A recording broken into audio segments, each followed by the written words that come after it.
কমিশনে ঢুকে জাতির পিতার ছবি নিয়ে অপমান করেছে। এত সাহস কোথা থেকে পায় আমি জিজ্ঞাসা করি। যে হাত দিয়ে জাতির পিতার ওই ছবি নিয়ে তারা ভেঙেছে, এত বড় দুঃসাহস হয়ে যায়।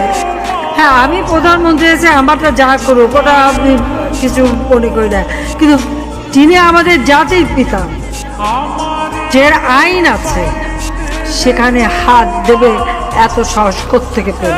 আমি জানি না আমাদের হাই কমিশনার এখন কারা বসেছিল এবং তারা সেখানে কিছুই করতে পারলো না কেন, সেটাও বড় প্রশ্ন। আমি আমার প্রবাসী যারা বাঙালি, না আমার প্রবাসী বাঙালিদেরও আমি বলবো যে যারা এই ঘটনাগুলি ঘটিয়েছে তারা চলাফেরা করে না, তাদের দেখেন না, তাদের যা উপযুক্ত করা উচিত সেটা করতে হবে। ওর বাপও চেষ্টা করেছে, মাও